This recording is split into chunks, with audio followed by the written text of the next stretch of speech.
Hello friends, आज के इस वीडियो में हम लोग जानेंगे केंद्रीय विद्यालय संगठन में एडमिशन की पूरी प्रोसेस को। ये वीडियो इस एडमिशन सीरीज का दूसरा वीडियो है और जैसा कि मैंने आपको पहले ही बताया था, एडमिशन गाइडलाइन को 3 पार्ट्स में डिवाइड किया गया है। Part A, part B, part C. और आज के वीडियो में हम पार्ट सी को कवर करेंगे, जो कि है एडमिशन प्रोसीजर। तो चलिए फ्रेंड्स, हम लोग कवर करते हैं part C, procedure for admission. तो सबसे पहली चीज आती है पब्लिसिटी, यानी कि एडवर्टाइजमेंट। कि जब भी वैकेंसी होगी या जब भी एडमिशन की प्रक्रिया शुरू होगी तो एक एडवर्टाइजमेंट निकाला जाएगा।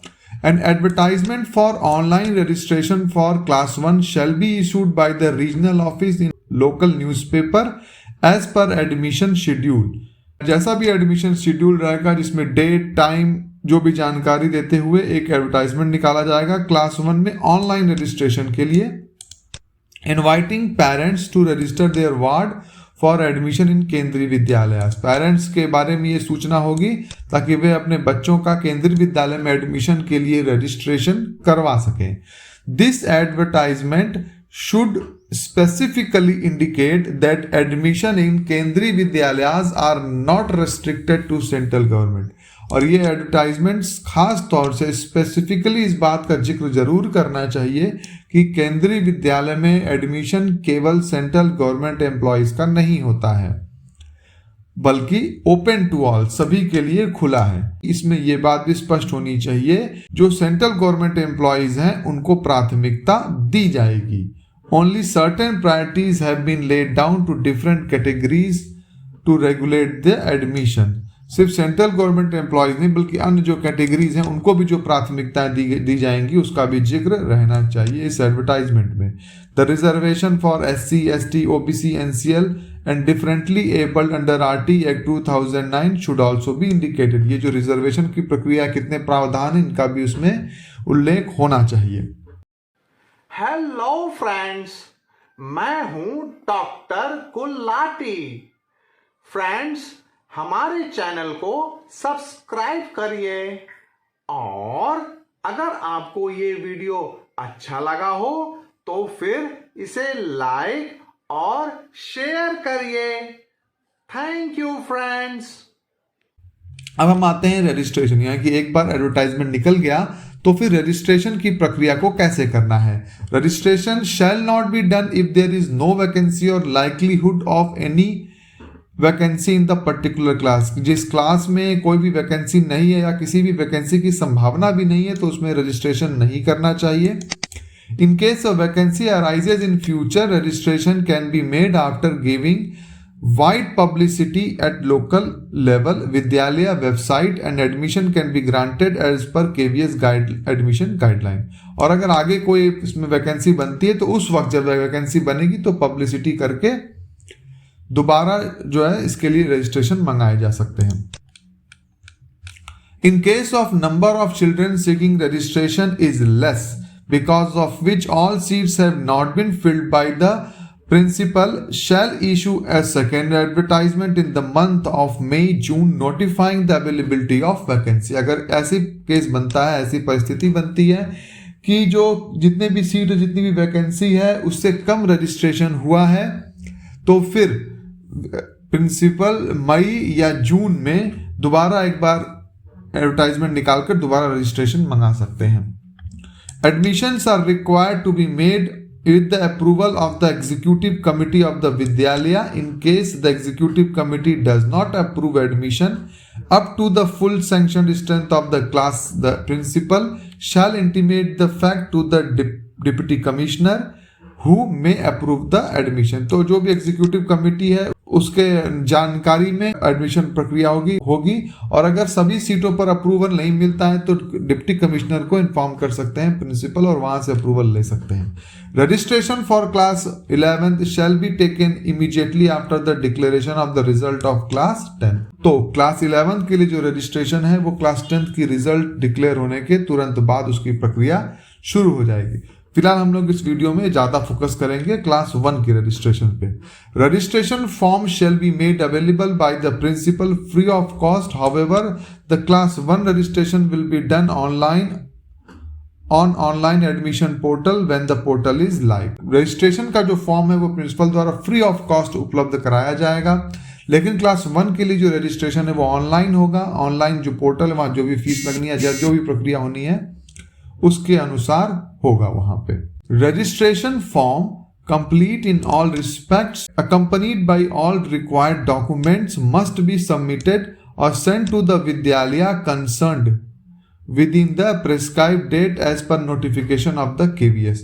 तो जो भी रजिस्ट्रेशन फॉर्म है वो विद्यालय में सबमिट किए जाने चाहिए विद ऑल डॉक्यूमेंट, पूरे डॉक्यूमेंट्स के साथ और निर्धारित तिथि के अंदर।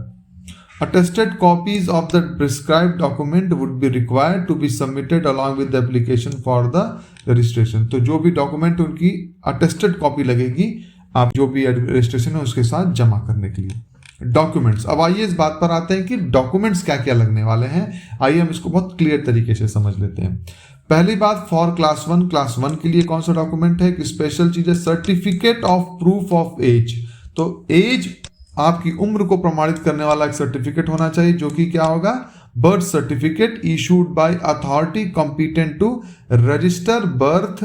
This will include certificates from the notified area council, municipality, municipal corporation, extract about the date of birth from the records of village, panchayat, military hospital and service record of defense personnel।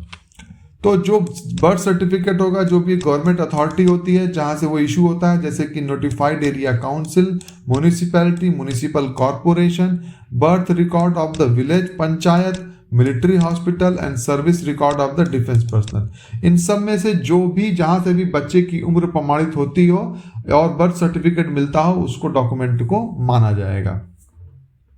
For other classes के लिए date of birth recorded in the transfer certificate issued by the school recognised by the school state education department should be accepted. 1 के अलावा जो दूसरे class होंगे उनके पिछले school का जो टीसी होगा, ट्रांसफर सर्टिफिकेट, उसी को ही प्रमाण माना जाएगा डेट ऑफ बर्थ का।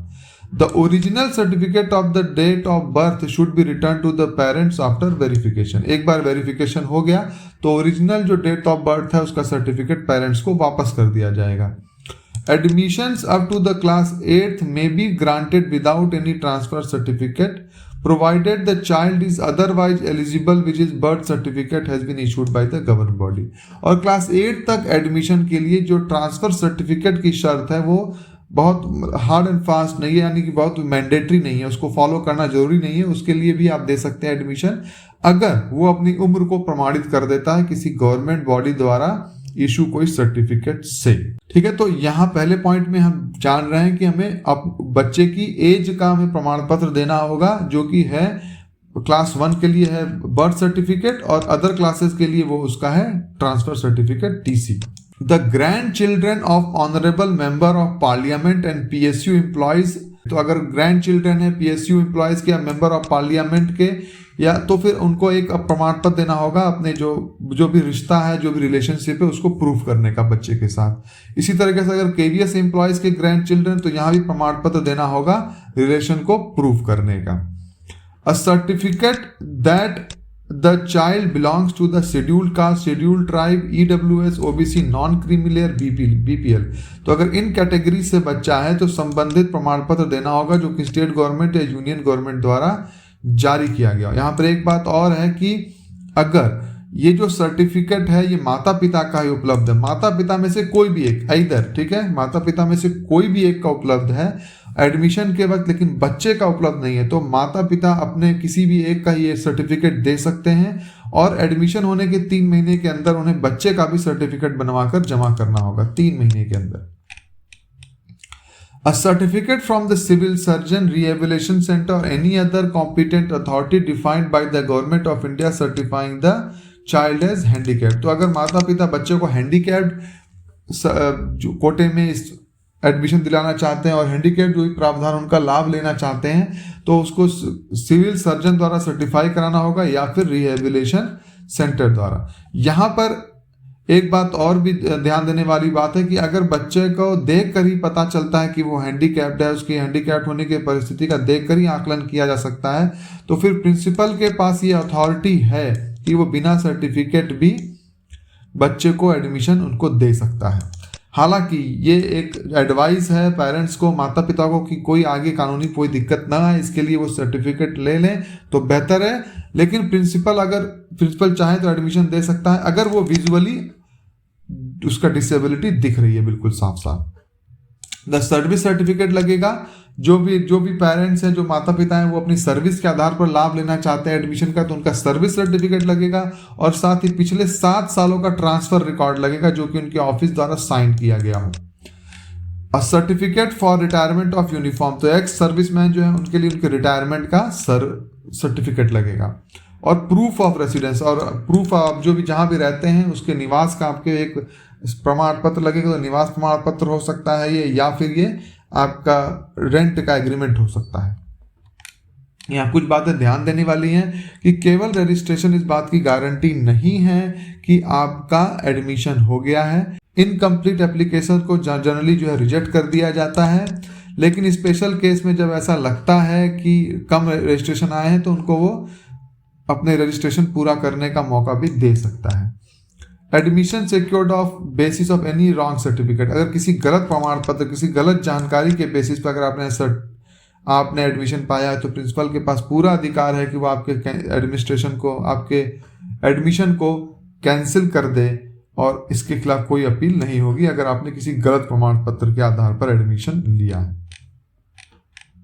For the admission of two class 1 the registration shall be done through online mode, तो क्लास 1 के लिए रजिस्ट्रेशन ऑनलाइन मोड में होगा। एक अगर कोई डबल शिफ्ट का विद्यालय है तो उसमें हर शिफ्ट को एक अलग विद्यालय माना जाएगा एडमिशन पर्पस के लिए। एडमिशन में लिए 2 शिफ्ट के विद्यालय, तो पहला शिफ्ट अलग होगा और दूसरा शिफ्ट को अलग स्कूल माना जाएगा। और जो भी शिफ्ट आप चुन लेंगे दूसरे शिफ्ट में चेंज करना पॉसिबल नहीं होगा। साथ ही साथ अगर आपने मल्टीपल रजिस्ट्रेशन कर दिया है, एक से अधिक रजिस्ट्रेशन कर दिया, जो सबसे आखिरी रजिस्ट्रेशन होगा उसी रजिस्ट्रेशन को माना जाएगा। कैटेगरी 1, 2, 3 और 4 के लिए आपको जो भी आप प्रमाण पत्र देंगे वो प्रिंसिपल द्वारा वेरीफाई किया जाएगा। तो ये हमारा जो वीडियो है, जो हम प्रोसीजर जो देख रहे थे उसका पार्ट 1 है, क्योंकि अभी वीडियो बहुत लंबी हो जाएगी। और अगर आप यहाँ तक बने हुए हैं तो उसके लिए बहुत बहुत धन्यवाद। हमारे अगले वीडियो को देखने के लिए, बने रहने के लिए आप हमारे चैनल को सब्सक्राइब कर लें और नोटिफिकेशन को भी ऑन कर लें। तो चलिए मिलते हैं अपने अगले वीडियो में।